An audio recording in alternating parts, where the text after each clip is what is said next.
Alright, buddy, let's try this again. Before I do the video, I'm going to make a couple more changes, actually, real quick. You have this dojo that I'm going to store for another Neo-Botanical. House of Wolf is also pretty outdated, so I'm going to plug in a few more Yaga's Roosts. They'll be connected on the long side, so you'll lose a little bit of efficiency, but you'll gain a ton of forge points and goods. So let me make those changes real quick. You have a rogue den that I hid behind the Buccaneers previously, but I moved that to where it's more visible now if you need to access it. So let me make those changes real quick. Okay, that's done. Before we go over it, make sure to, this flat mode really helps, but make sure that you're collecting incidents, and you can find the ones in the street with flat mode, because during this event, a lot of these incidents will be giving currency for the minigame, as well as tickets occasionally, so just make sure that you're catching your incidents. I shuffled Yaga's a little bit, so it's actually probably more efficient now, and your attack stats should benefit from that as well. So yeah, you're over 11,000 on the red defense now, so that's pretty cool.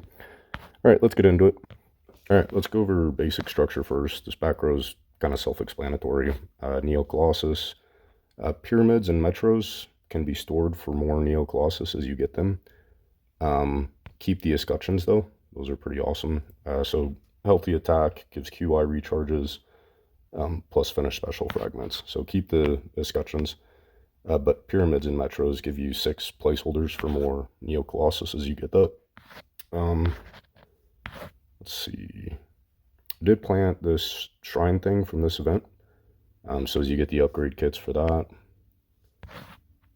looks like you got a couple of them already. As you get those kits, just make sure you're updating that, or upgrading that, sorry.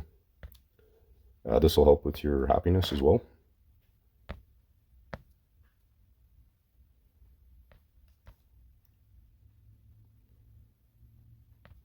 It does give population, but on the, I just want to see what it was.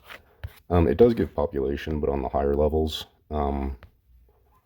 the happiness benefit severely outweighs the population production, so it's worth planning.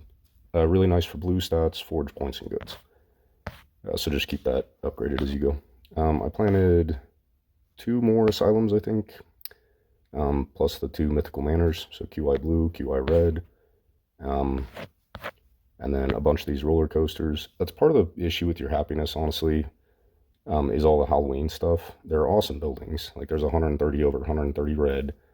This will house an uncommon military unit, and this event is giving fragments for 2 different allies that would fit into roller coaster, whereas Yuki only accepts a common ally. So those roller coasters would give you can't put a common one into the roller coaster, but these roller coasters are going to give you a home for the uncommon historical allies in the future, as well as just badass attack stats. The happiness thing, I do want to come back to that. It really isn't a big deal, but I'll come back to that. Wyvern Tides are you have 4 of them, that's the level 1. I also planted your Wyvern Tide GBG tower.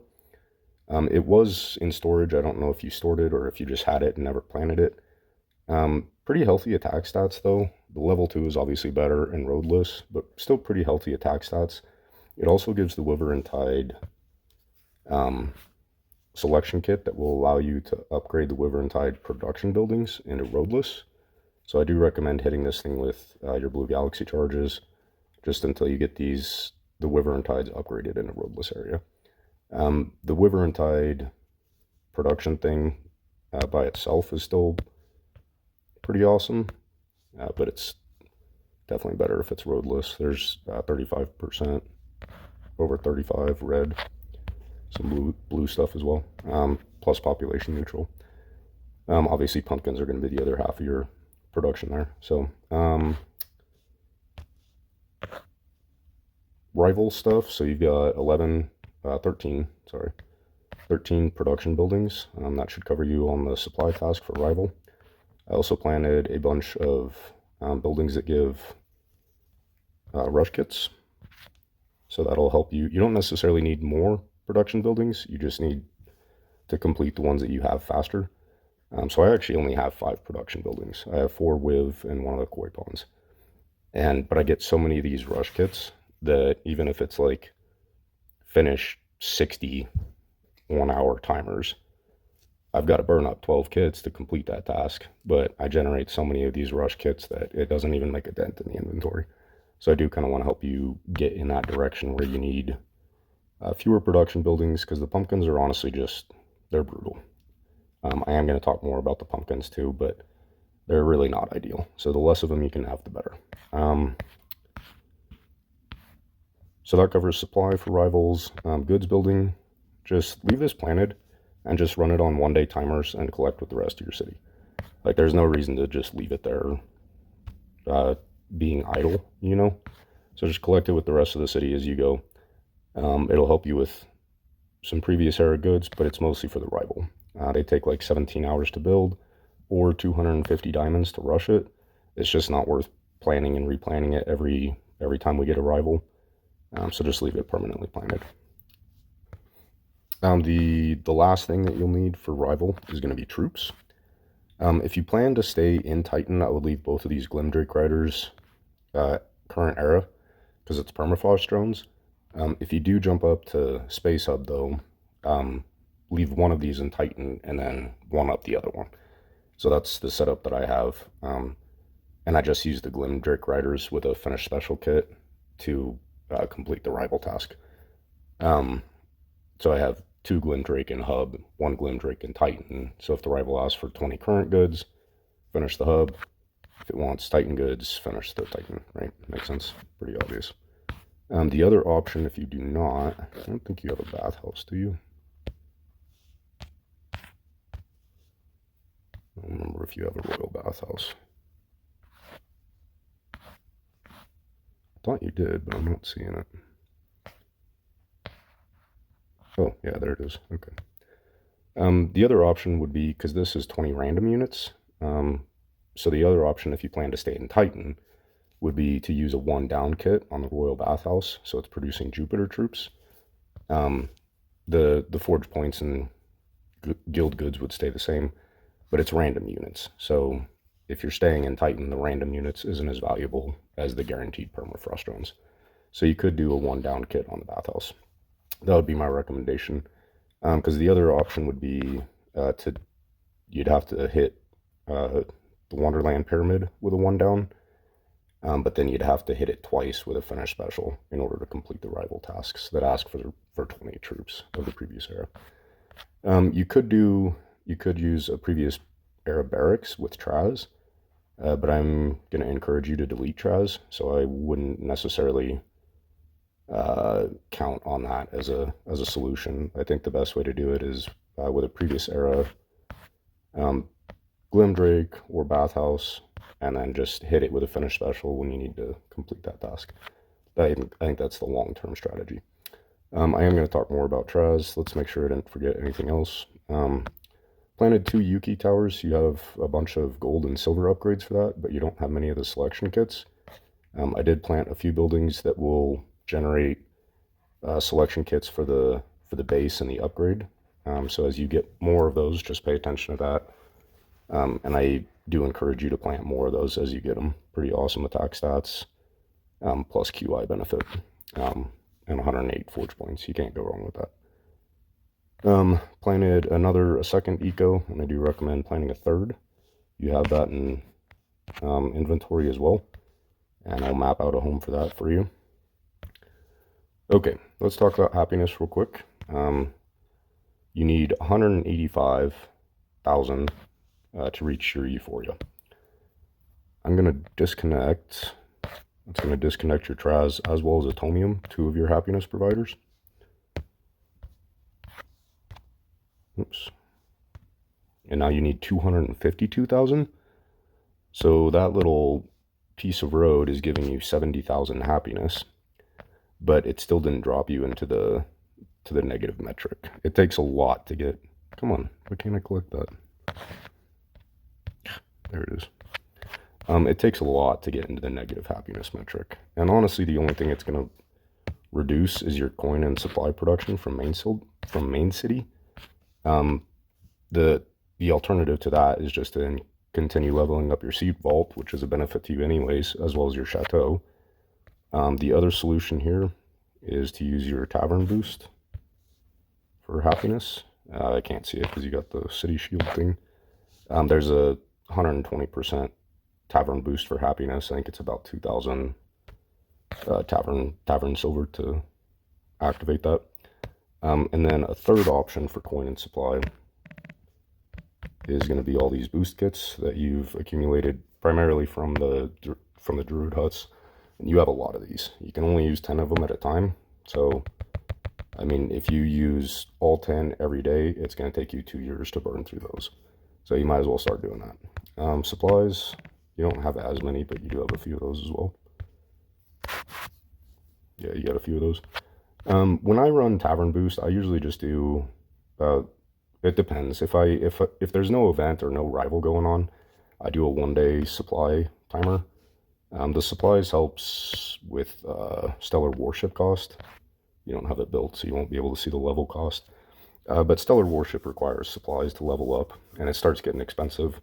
I have about the same as you. It's like 30 Gs in supplies. So I just run 1-day Tavern Boost as I collect my city, just to subsidize that. In reality, though, the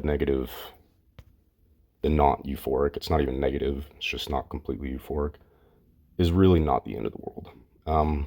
But let's figure out a permanent solution. I mean, you can use supply boosts or tavern boost or whatever, but a permanent solution would either be to store some gators in favor of jesters, which give 11,000, almost 12,000 actually, happiness, plus finished special kits, so that might be a benefit. You do have finished specials, but it doesn't look like you produce many. I think you just don't spend them, so you're just stockpiling them. But if you do start spending these, I think you'll run out of them pretty quick. I am going to encourage you to use and abuse the finished specials, and I'll talk about that later. But I am going to encourage you to start using and abusing these. So having a few extra jesters in your city would kill 2 birds with 1 stone. It'll give you the happiness you need, as well as the finished special kits that I think you should be burning up a little more frequently. The main issue with happiness is these pumpkins, which is, it's negative 23,000 population, first of all, but it's also negative 28,000 happiness. So the happiness that you need, 185, is essentially 6 pumpkins that are killing that entire happiness. That's the real issue. So even compared to like an asylum, right, negative 2,000 happiness versus negative almost 30,000 happiness, it's 29,000 basically. That's a huge dent on the happiness, right?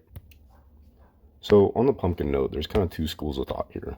It's, I need production buildings. These pumpkins give me all this, they give attack. It's really not that much though. 13% red attack, 13% blue, or 10% blue.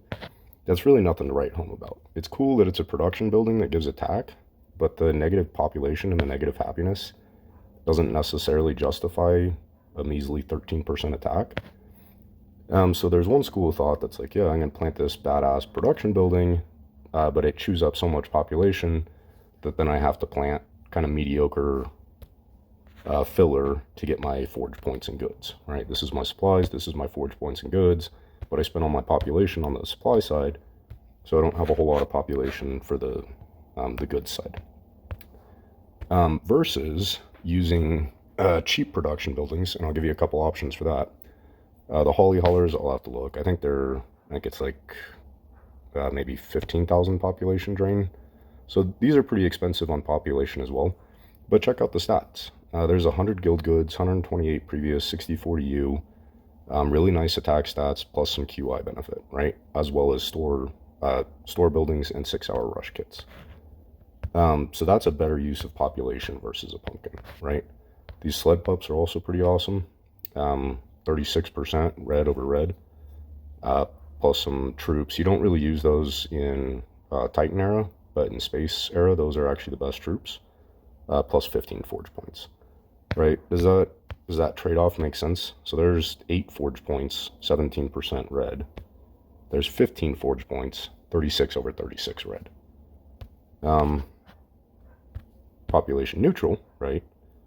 But it's because you have so much population wrapped up in the pumpkins that it's kind of... I mean, you have surplus population now. You have 500 now. But especially if you start deleting great buildings, which I am going to recommend, if you start deleting great buildings and then filling that space with the cool shit, that 500,000 is going to get chewed up pretty quick.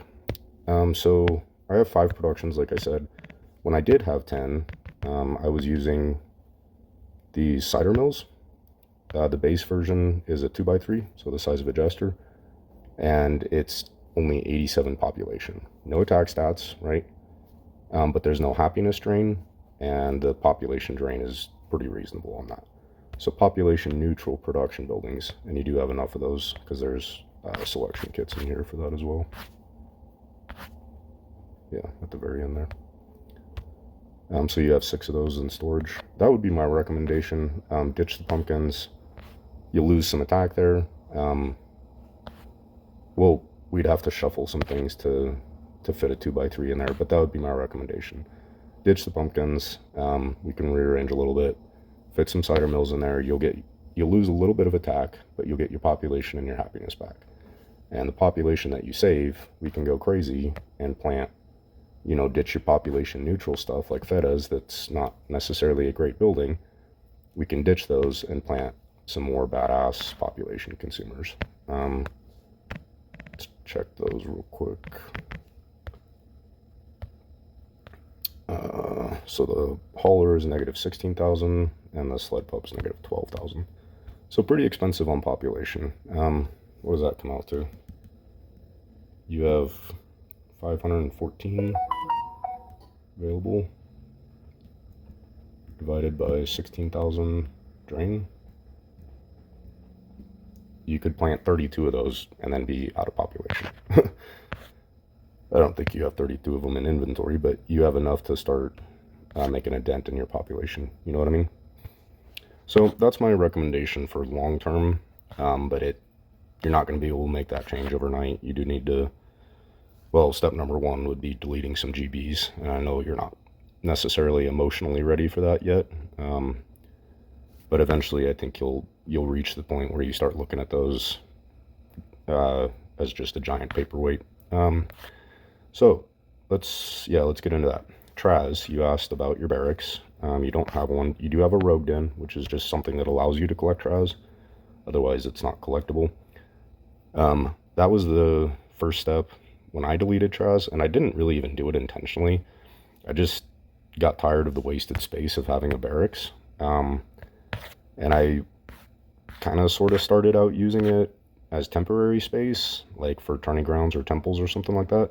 But a temple lasts for a month, right? And you can't store it once it's planted. So it's like the temporarily replacing the barracks evolved into not a very temporary situation, right? So when I did need a barracks, I'd have to store an event building like an eco, drop a barracks, collect my Traz. And it was like that for a couple months. And I just kind of held on to this assumption that I needed Traz, Everyone has a Traz, you can't do fighting without it. And then one day I woke up and I was like, wait, I haven't collected my Traz in fucking 2 months, and I still have 30,000 troops. Do I actually really need it? So I deleted Traz, and I don't miss it one bit. It's huge, first of all, but it's not just 7x10. It's 7x10 plus the dimensions of your barracks. So if you're using permafrost drones, your Traz, quote unquote, your Traz group is actually 95 squares. It's 70 on the Traz and 25 on the barracks. That's 100 squares just to give 100 troops, okay? 100 troops and 100 squares. This is giving 12 troops on 6 squares. Does that make sense? These aren't necessarily the troops that you're using in Titan, but they're awesome in Space Hub, and they actually are usable in Titan as well. I'll jump into GBG and show you some combos that work pretty well with the pressurizer guys. So, first of all, it's not efficient in terms of troop per tile. 100 troops, 100 squares. This is 12 troops, 6 squares. So twice the efficiency. Plus attack ability and forge points. So the misconception with Traz is that you need more troops. I mean, you do need to generate troops. But first of all, Traz is not efficient at it. There's other buildings that are twice as efficient as Traz at troop production. But secondly, you don't need more troops. You just need stronger troops, right? The troops that you have, you just need them to not die as fast. So kill two birds with one stone. Double the troops as well as stronger troops. Does that make sense? So play with it the way it is for a few weeks and just see how comfortable you are with the troop quantities that you have now. If push comes to shove, just store a Celtic Tavern or something and just drop your barracks back in. If it really makes you that uncomfortable, replant your barracks by storing something else.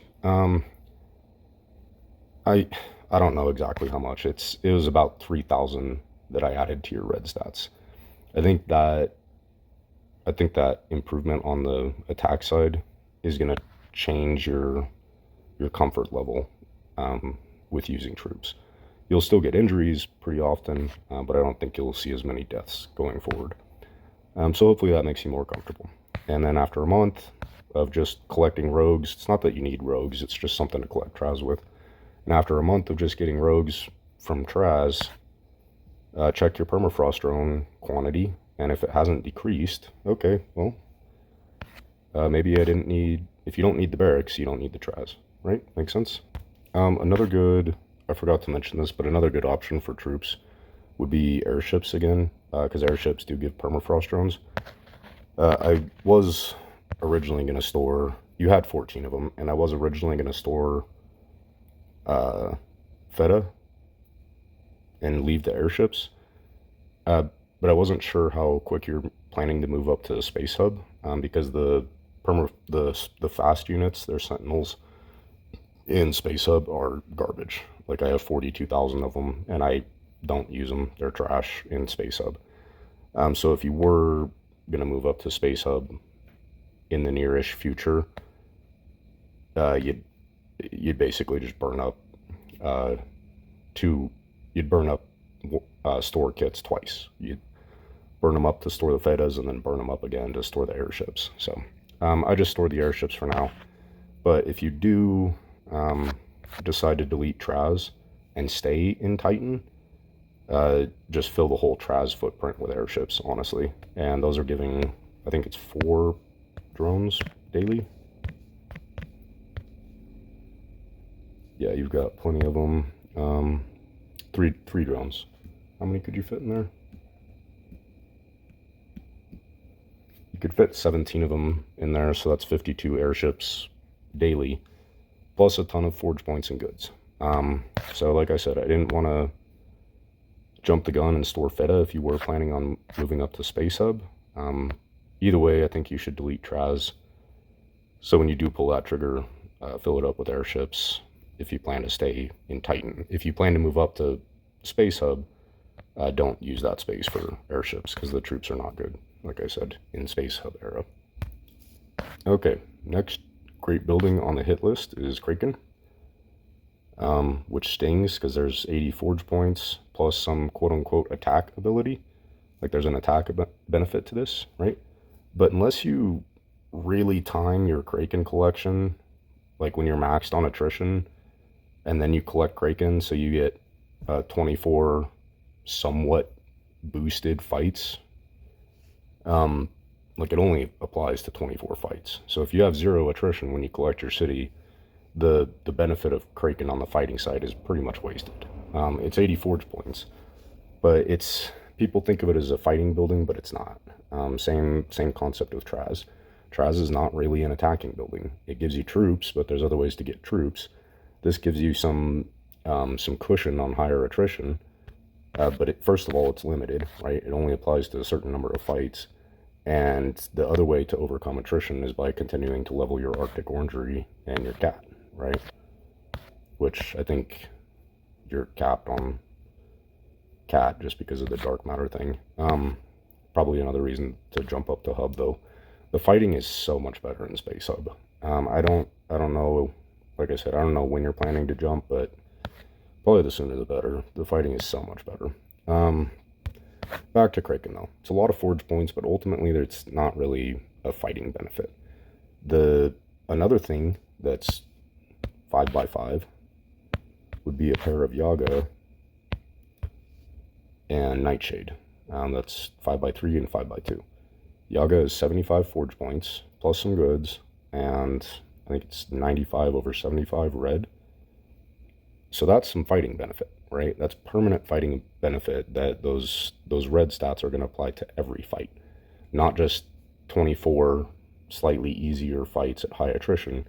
That's going to apply to every fight that you do. Same thing on the Nightshade, just blue stats, 75 over 75 with 30 forge points. So the pair of these would be 105 forge points, which is really the sting in deleting Kraken. It's not so much the fighting boost, right? It's the 80 forge points that you're going to lose. Well, here's 105 forge points, plus some goods, plus random units, and permanent attack boost. So that would be my recommendation for Kraken. Let's get these put back. Next one on the hit list is Atomium. The guild definitely does not need guild goods. We have 14 million of each in Titan, so no one is going to complain if you delete your Atomium. Primarily what you need it for is happiness, but that kind of ties back into the pumpkin thing, right? Swapping out your pumpkins, I think would actually get you... Yeah, if you swap out your pumpkins, you would actually salvage 270,000 happiness. So you'd actually have a surplus of happiness. Probably enough to delete Traz and Atomium and still be at 120%. So the Atomium happiness need isn't so much I need Atomium, it's I need to get rid of pumpkins, right? And obviously you still need production buildings, but there's other ways to accomplish that are happiness and population neutral. So guild goods, no one is gonna badmouth you. Like, I can't believe Chelle deleted her Atomium. That's selfish, bitch. No one is gonna say that. And the happiness thing you won't miss after some of these adjustments. Those are things that I couldn't really do in this reorganization because that's a long-term thing. There's a lot of variables in there, like how emotionally are you attached to deleting great buildings? I know that's hard for some people. I actually personally kind of get off on it. But everyone reaches that point at a different time. So I didn't want to rush you into making that decision. The other variable is when you're jumping up to Space Hub, obviously. So last one on the hit list. Space Carrier is kind of optional. I deleted mine. It's not... I don't think it's a huge deal if you keep it, though. Because it does give diamonds and stuff every now and then. I don't think it's... I don't think the return on it is worth it personally, but that's up to you. I don't really think it's a huge issue if you keep it. Last one on the list, though, is Tor, right? And the thinking with Tor is, you know, everyone does GE. It's like a guild requirement, so you're guaranteed to finish GE 5 every week. So you might as well be collecting relics along the way. For the most part, relics are just fodder for the dealer, which I'm guessing you have plenty of. Yeah, you have 98 guild expedition kits to liquidate. 98 of each, I guess. So you have 400 guild expedition things to liquidate to the dealer. So I think you've got enough fodder there. And then, I mean, just from events, you'll be generating some junk buildings that's additional fodder. So between what you're getting from guild expedition, what you already have accumulated, as well as what you'll be getting in terms of trash buildings from events, you'll have enough fodder for a lifetime. The other relic that you're hoping to get is potentially diamonds, but keep a record for a month, right? And just see how many diamonds you actually get out of that. That was the reason I held on to mine. It wasn't even so much the forge points, because I knew there was better ways to get that. It was the diamonds. First of all, you have 126, so you obviously don't mind spending on the game.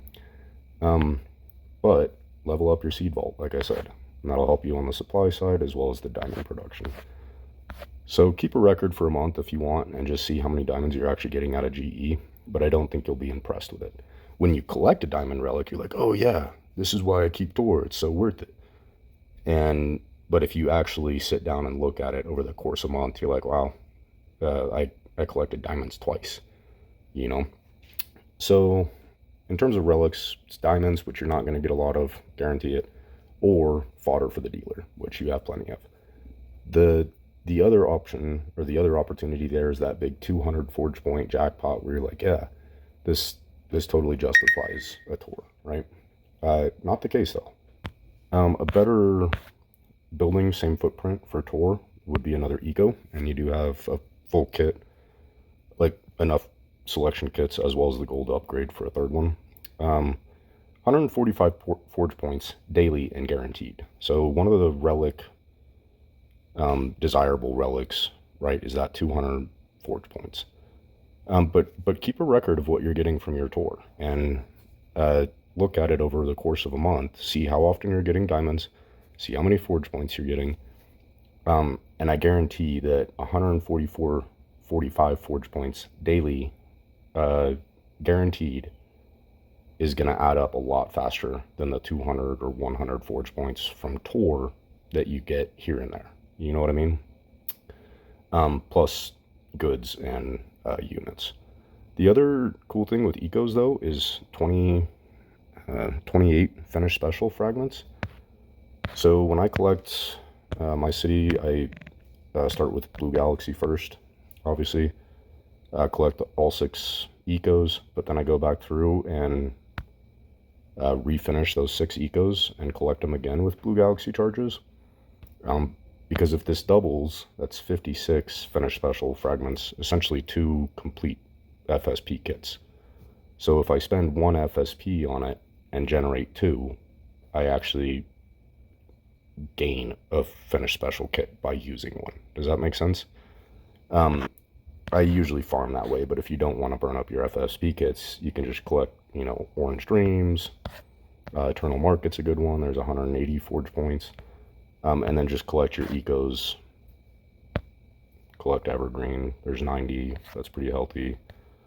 108 on the Yuki. Just hit 15 individual buildings, but you'll still be generating forge or finished special kits off the ecos. That's benefit number 1. Benefit number 2 is that having 3 of them is going to actually increase your forge point production from the entire city itself. So you'd be at 8% forge point boost instead of the 6, which doesn't seem like a lot, but it actually adds up pretty quick. So with 6 ecos, I have 18, it's actually 19 because I have a scroll haul as well. So I have 19% forge point boost permanently. That's essentially a forgotten temple that's permanently planted in my city. So that's actually, it does add up. Definitely worth having an extra one of those. So that would be my advice for the tour replacement.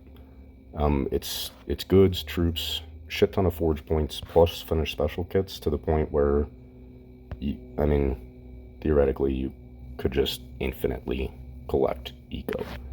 So the 10 relics that you get from tour that are usable isn't even going to come close to the amount of forge points you can print from eco just double dipping it infinitely. You know what I mean?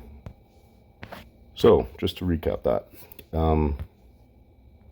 The appeal with Kraken is some attack benefit, right? You get a couple easy fights, and a shit ton of forge points.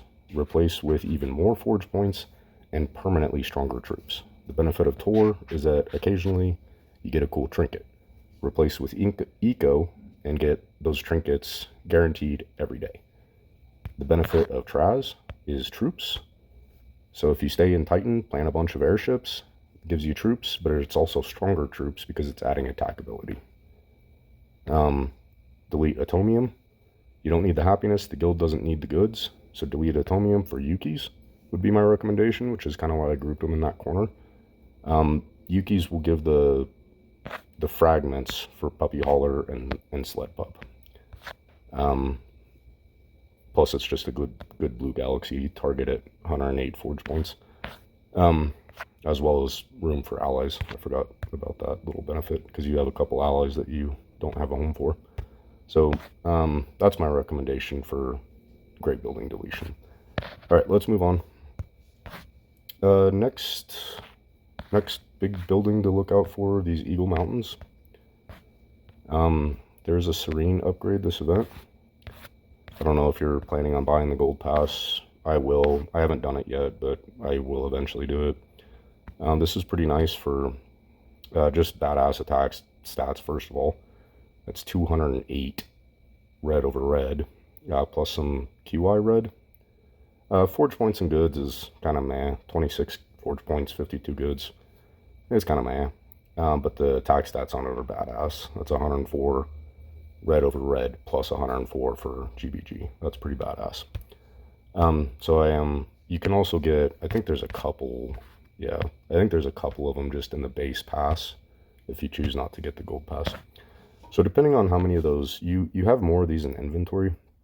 I didn't plan them yet because if you don't get the golden one, they're pretty mediocre. And actually I would recommend storing those, storing these if you don't get the golden upgrade for them. But I left them planted for now just because I'm not sure how aggressively you'll play the event. If you do get the golden upgrade, I would recommend storing your chocolate factory for a third gold mountain as well. That would be my recommendation. Let's see. I think that covers.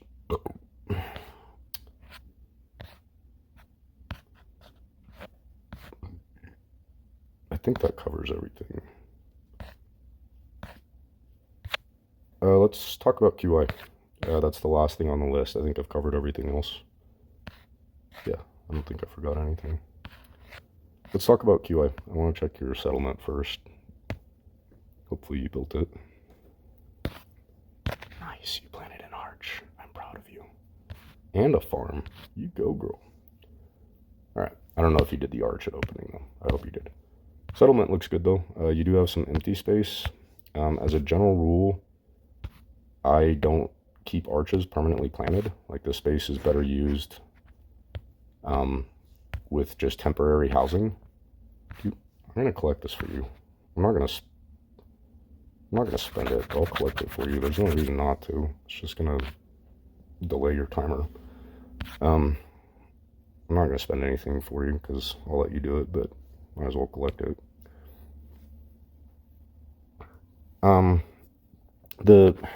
I kind of fucked that up. I should have made it happy first. I'm sorry. It's better than letting it sit there, though. I kind of fucked that up. I'm sorry, buddy. The problem with leaving a permanently planted amphitheater is that it's just wasted space. This space is much better used with a shit ton of tile houses that are just temporary in order to generate more coin. And you can actually get your happiness down to 60% and still make a profit on coins. Fuck, I'm sorry for collecting it like that. I'm stupid. I just saw that it was ready. I know you're at work, so I wanted to help you out. I'm stupid. I'm sorry. A better way to do this, though, just avoid having the permanently planted amphitheaters.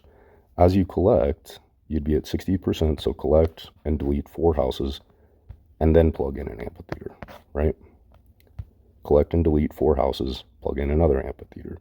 And that way you're always generating coin, whereas this amphitheater is just sitting here doing nothing. Does that make sense? Fuck, I'm stupid. For some reason, I thought that was euphoric, and I just pulled the trigger. I'm sorry, bro. You'll get back on track. I'll show you my settlement, too, just so you can see what I'm talking about, and hopefully get you moving in that direction.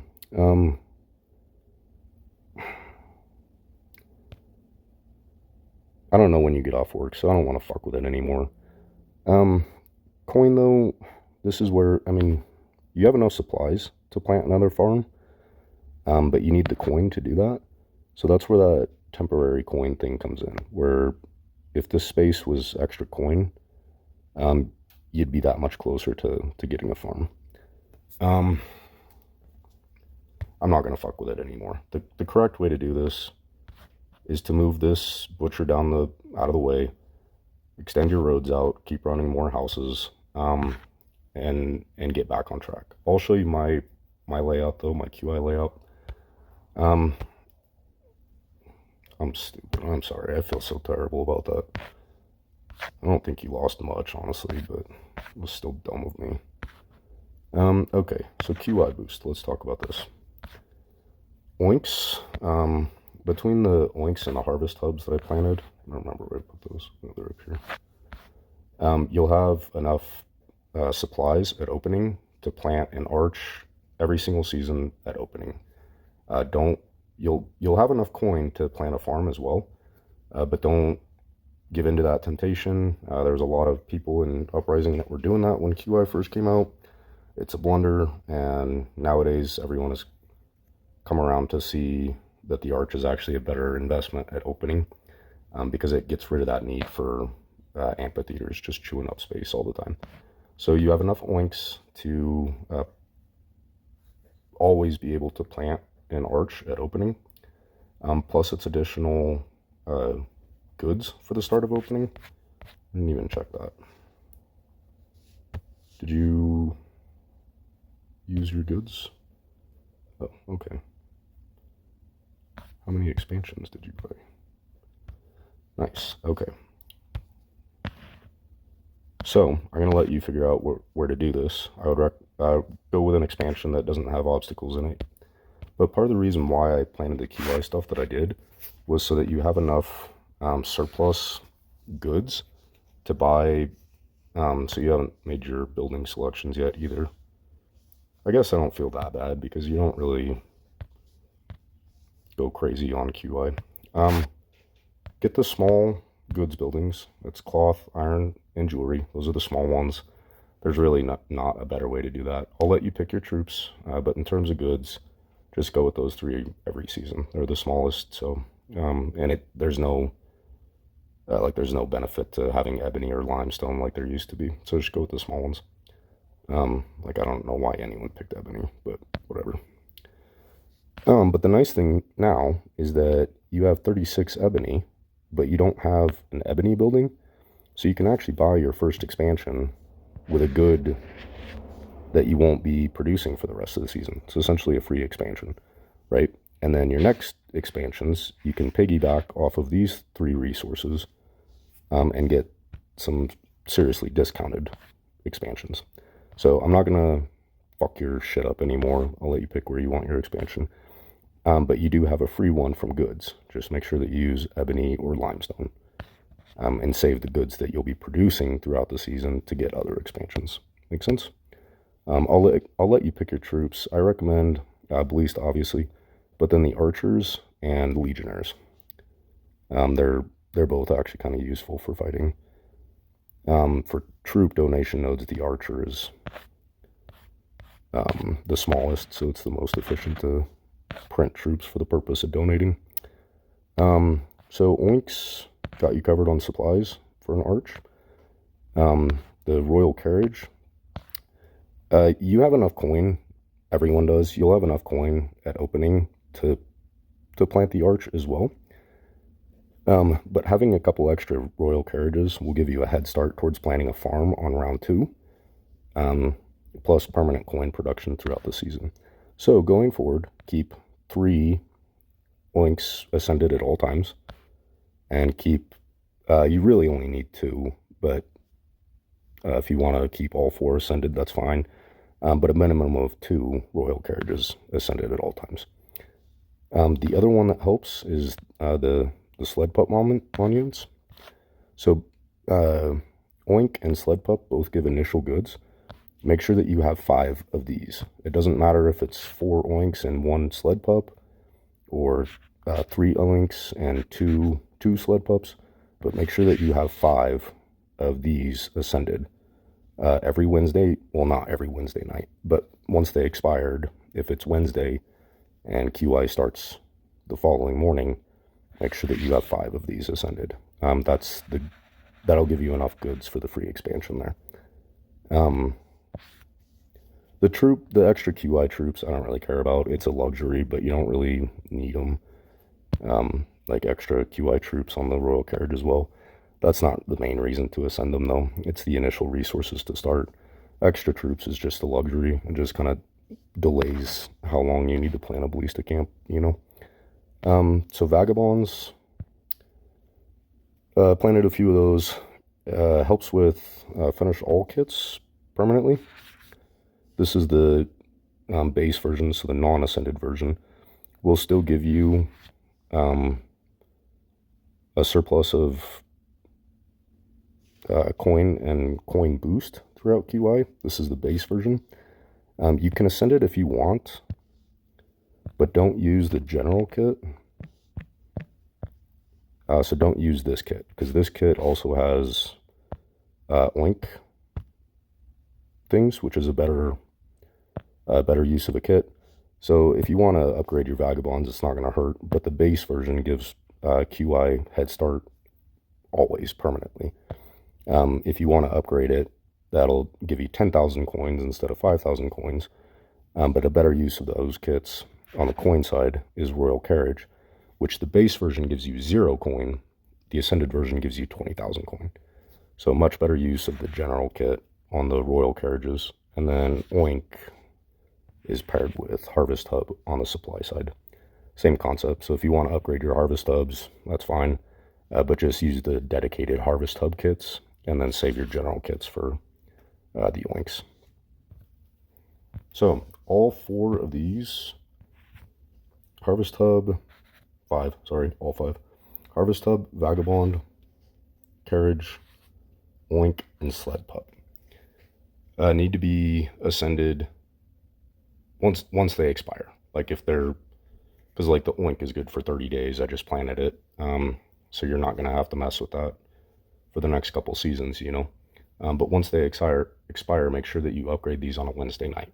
And the timing is kind of important on those, because that'll, the primary benefit of all 5 of those applies to QI opening itself. The 6th QI building is the Holly Holler, which also gives QI benefit. It's just 4% supplies, 4% coin boost to your collections, but there's no additional benefit for QI opening. So these, it doesn't really matter when you ascend your haulers. I just keep, I think I have 4 or 5 of mine ascended, and I just keep 4 or 5 ascended at all times. So when they expire, it doesn't matter if it's a Sunday. If it expires, just reascend it and keep going, you know. I think that covers it. I still feel bad for screwing up your QI thing. For some reason, I just thought it was euphoric. I have noticed, though, that you really don't play QI that aggressively.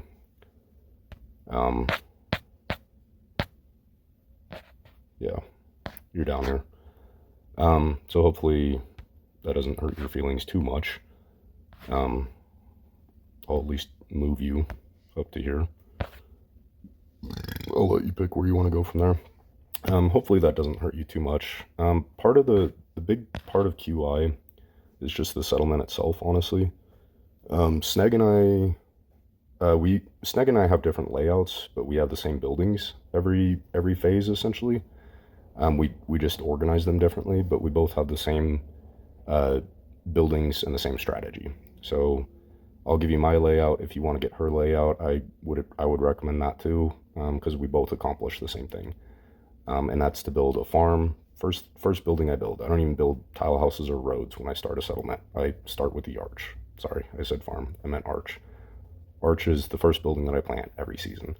From there, tile house and butcher. Even if I have the supplies for a tailor or a cottage, I don't do that.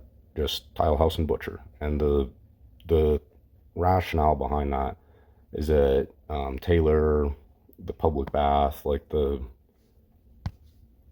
middle of the road happiness building, those are all wasted upgrades, because once you get into the end game, you're going to want arches, farms, and villas, right? So if you jump up to that middle upgrade, you'll end up deleting it later on anyways and upgrading it again. So it's a waste of resources. Tile house and butcher plus an arch. And once you get going, hyper focus on coin production. So plant 20 tile houses to get a farm on the next collection. And then hyper focus on supplies, like get 2 farms, hyper focus on supplies, and then start upgrading tile houses to villas. Does that make sense? The attack stats and stuff that I've added to the city will help you, but ultimately you do just have to play it. Let's see. I think that covers everything. Let me make sure I didn't forget anything. GBG stuff real quick. Permafrost drones are definitely the most reliable. But you also have a lot of these gunner guys, and you can actually do pretty well with just gunners. And I forget the combo I was using. I think I had some foot guys in there too, maybe. There you go, I got you some diamonds. Hopefully that makes up for the QI blunder. I think I had foot guys mixed in here, maybe. I think it was 3, 2, maybe. Is that it? Something like that? I don't remember. I think that was it. Maybe not. I don't remember. Well, I'll have to go back, and I think I had some notes on it at the time. But there's some other combinations of the ranged guys, foot guys, as well as artillery guys that work pretty well in Titan. Drones are the most dependable, but I remember in Titan I didn't start using my drones until like 120 attrition, and I found some other troop combos that worked. Maybe it was 5. I don't remember, buddy. I'll have to figure it out. But there were some other troop combos that I was using, so I didn't have to burn up drones. I think that was the last idea just on GGG. I did get you 45 diamonds there. Hopefully it makes up for your QI snafu. Alright, I think I've done enough damage here. Hopefully overall the benefit to your main city makes up for the QI retardation. I don't know how you have so many Colossus if you don't do QI. But that's cool.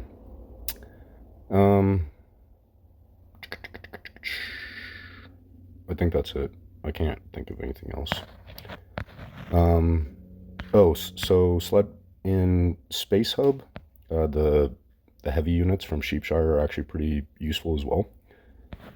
So if you do jump to Space Hub, leave the Sheepshire, as well as the sled put monuments. If you're planning on staying in Titan, the heavies aren't very usable, so you could replace these Sheepshires with more Neo marbles as you generate those. That would be an option.